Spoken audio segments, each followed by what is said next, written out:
People ask questions, is there life on Mars or someplace else? And the only way to tell is to go there.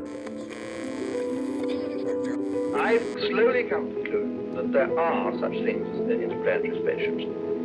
I'll have to stick my neck out and say that because I believe it at long last.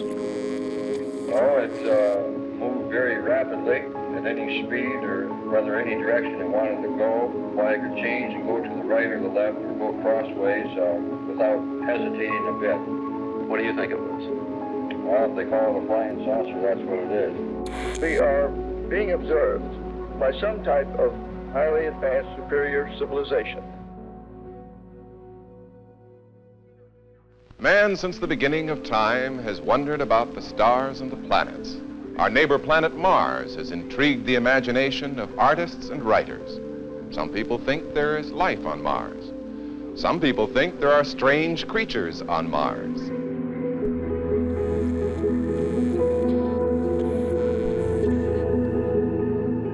I recall in high school, probably my sophomore or junior year, which must have been 1953 plus or minus, reading a popular science magazine, and it talked about putting satellites in orbit. And I thought that would be an exciting thing to get involved in. We've been looking at Mars the way artists and writers imagine it. A planet of jungles and deserts, inhabited by monsters, and of course, beautiful women. We really didn't know what Mars looked like. The only pictures of Mars that were available were some really low-resolution photographs, which didn't show much. And then there were some sketches made by people looking through telescopes who thought they saw some details. Our best telescopes can't see Mars any better than the naked eye can see the moon. And we're as The encyclopedia knowledge of what Mars looked like was really pretty limited. But we're about to come as close to Mars with a television camera as Galileo came to the moon with his telescope 3.5 centuries ago.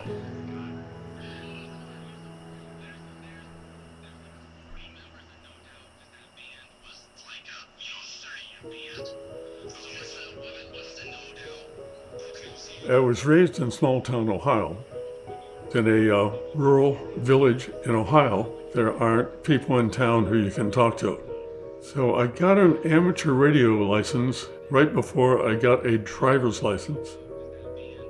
On some cold winter nights, you could sit down and, using a telegraph key, you could exchange messages with people all over the country, and occasionally people in Hawaii or Mexico or some foreign countries.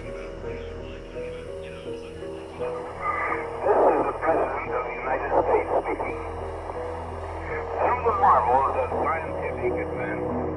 My voice is coming to you from a satellite circling in outer space.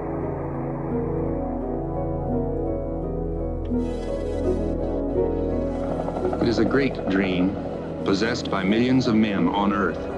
The dream of reaching out into space to look at another planet. I started at JPL in the fall of 1962. For some men, reaching out to another planet no longer seems a dream at all. Deep in this huge complex of buildings and computers, a handful of men have spent years striving to make that dream a reality. At JPL, I was very happily working on Mariner B. It was a research and development program, and we were using the very latest stuff. But one day the boss came in and said, "We need you on Mariner 4. The Mars Mariner probe is only the first step in a series of scientific explorations which have been planned to answer the most important question of all: is there life on Mars? My first involvement with Mariner 4 was being the engineer responsible for the fabrication and testing of the tape recorder mechanism. And the job of the tape recorder was to record data coming in at a fairly high rate that couldn't be transmitted to Earth.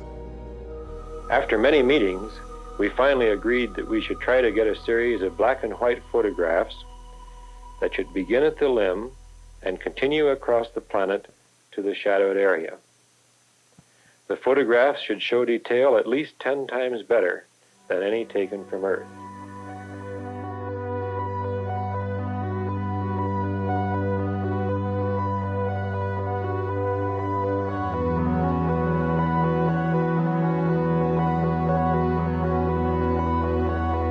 Going into 1964, there had been 13 U.S. attempts to get a mission to the moon, all of which failed, and 1 out of 2 failures on the Mariner program. So that put on some pressure.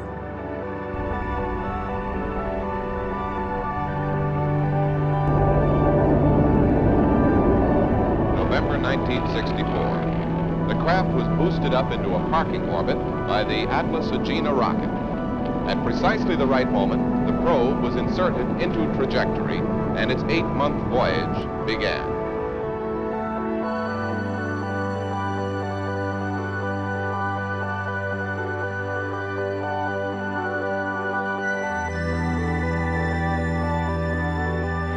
This is Mariner Control Center at JPL. Mariner 4 is currently being tracked by Station 51, Johannesburg.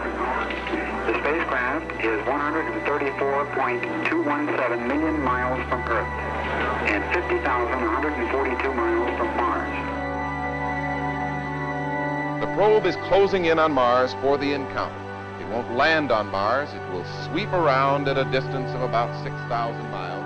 As the spacecraft flew by the planet, the cameras took an automated sequence of 21 pictures, and those were recorded on the tape recorder. And the playback rate was so slow that it took 8 hours and 35 minutes or something like that to play back a single picture. About 12 minutes from now, we should be able to determine that the TV camera shutter is operating and that the recorder is running, although we will not be able to determine definitely whether pictures are actually being recorded on the tape until they are played back. Dr. Cleore's team successfully measures the amount of distortion in Mariner's radio signals caused by their passage through Mars' atmosphere. And they can deduce that the planet's atmosphere is thinner than expected, as thin as the Earth's at an altitude of 100,000 feet. But the world has been waiting to hear about the picture-taking experiment. We are still optimistic that we did indeed take some pictures. We have always said that we cannot determine whether or not these pictures have been taken, even when the system performed correctly, until tomorrow morning, when the picture playback sequence will be initiated. If the tape recorder fails to turn off, we cannot tell that. And that's the rationale behind the transmission of DC-26, is to protect the pictures. The last I heard there was that there was some funny business in the first 10 picture recording.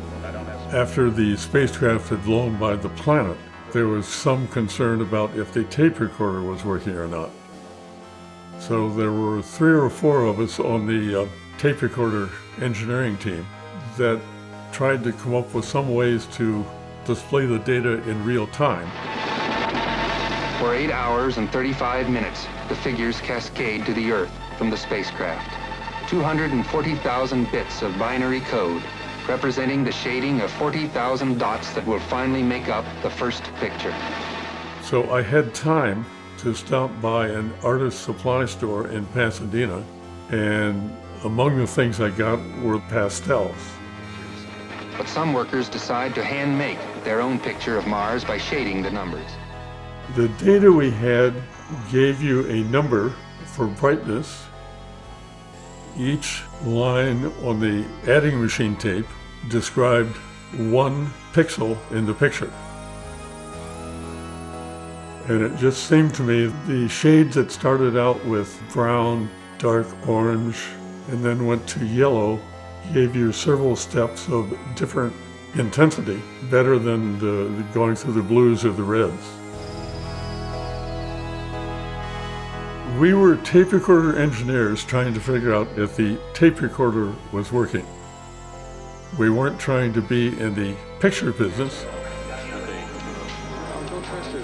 Then the word began to spread, and we started to get more and more people coming in.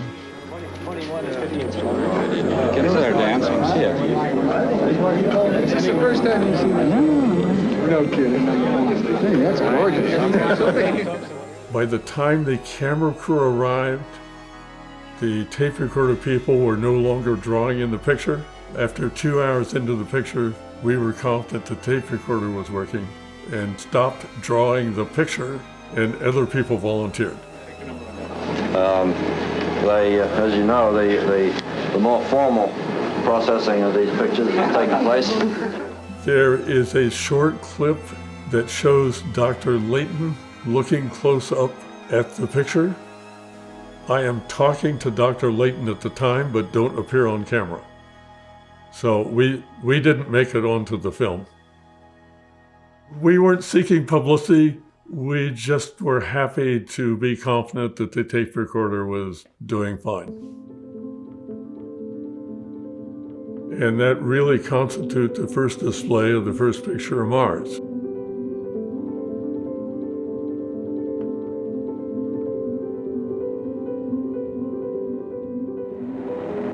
Man has dreamed of reaching out into space to look at another planet. The Mariner team built a spacecraft, flew it to Mars, and got back 21 pictures. A feat of such wonder that its full scale is to be unveiled for the President in a ceremony at the White House. In the history books of tomorrow, unlike the headlines of today, the project's name may be lost. But the names of the men of vision, men of imagination and faith, who made this enterprise such a historic success, is going to be honored in the world for many generations to come. During the Reagan administration, I took a 18-month assignment at NASA headquarters, and we moved the family to Virginia. And we soon brought the family down to go through the Air and Space Museum. And as we were doing that, I realized that my entire career was in the museum. There was a great feeling there that somebody had built this great museum just for me. More information is still to come, but Mariner 4 is already the most successful and important feat of the space age, as well as one of the most brilliant engineering and scientific achievements of all time. Mars was so distant, but now that we have reached the planet, it seems to be part of us.